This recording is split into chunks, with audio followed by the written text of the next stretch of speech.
Guys, I didn't take off the cap. I'm like, wow, it feels so slippery. Let's talk about SPF. But before we do, make sure you subscribe down below. Growing up, I didn't really take sunscreen that seriously. It wasn't until my mid-20s that I started to become a little bit more vigilant about SPF and skincare in general, because I found out that UV exposure is one of the biggest causes of premature aging. So we're talking fine lines, wrinkles, sunspots. Remember Brad? So there's this app called Sunface that will show you, oh my gosh, that's alarming, that will show you what your skin will look like with and without sunscreen protection over the next 5, 10, 15, 20 plus years. So we have a bunch of different sunscreens here, some chemical, some mineral, or physical as they're sometimes referred to. We have lotions, we have creams, we have sticks, we even have spray. So we're gonna put all of them to the test, put them under a UV light to see which sunscreen gives the best coverage for your face. Stop! UV time. We're gonna try two different kinds of stick sunscreen. One is a zinc oxide, so a physical or mineral, same, sunscreen, and the other one is a chemical sunscreen. Let's start with the sheer zinc sunscreen stick from our friends at Neutrogena. It is a really strange sensation to be swiping a giant stick across your face. On this side, we have the Neutrogena Sheer Zinc Mineral Sunscreen Stick. Emphasis on the sheer. On this side, we're gonna try the Supergoop Glow Stick. Oh, it has a really nice texture. What does this feel like? It feels like I'm putting a lip balm on my face. This is making sunscreen sexy, you know what I mean? Mineral, chemical. Hold up. Why is the chemical sunscreen showing up differently than the mineral sunscreen? I'm gonna call my friend Dr. B to see if he has any hypotheses. So a couple things. This is, I think, always the biggest take-home points of everything. So number one, everybody's skin's different.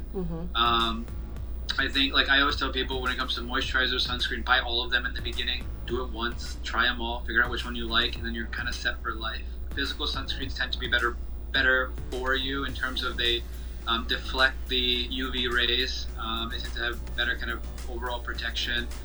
Chemical ones tend to be a little bit more elegant, so they absorb a little bit better.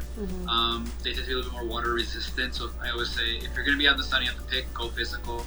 If you're going to be sweating and stuff, chemical might be better. The honest truth is it's you. It's about what we absorb. It's about how we process it. Just technically speaking, the physical one should deflect UV better.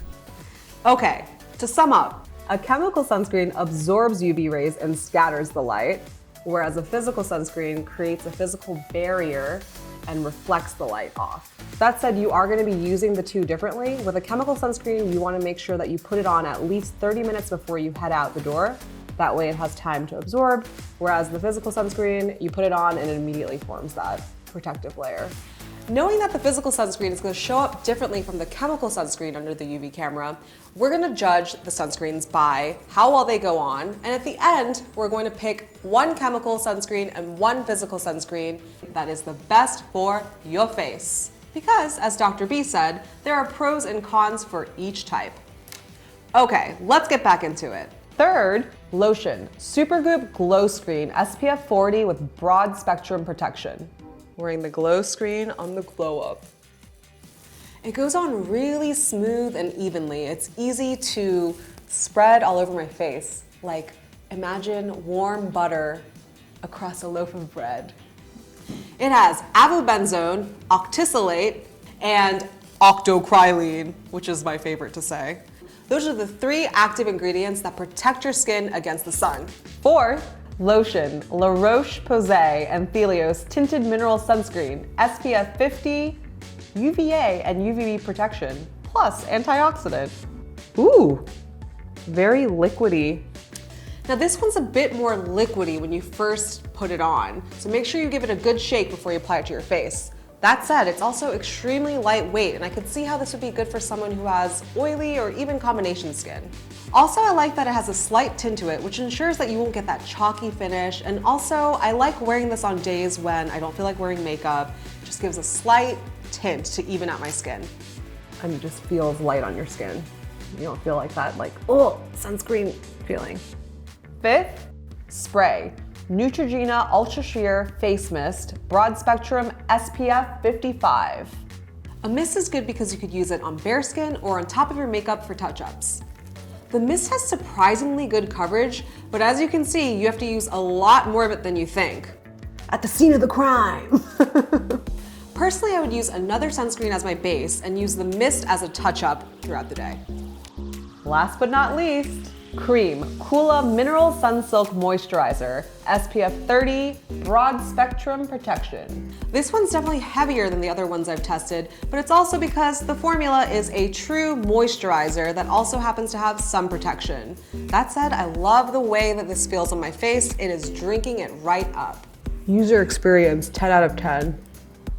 I tested 6 different sunscreens. Of the mineral sunscreens that I tested, I'm gonna have to go with the La Roche-Posay Tinted Mineral Sunscreen because, well, for 2 reasons. One, you saw in the UV light how good of a coverage it gave, but also just from using it, it really spread on easily, and I like that it has a slight tint to it and it didn't leave a white cast, which some sunscreens do. Also, so you know, I'm wearing this right now, just this, so you get an idea of the coverage. Pretty good, huh? And for the chemical sunscreens, the award goes to Supergoop Glow Screen.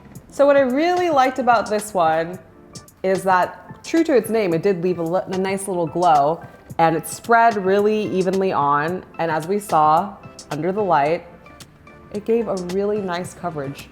So if you're only gonna use one type of sunscreen, I would go with a lotion formula.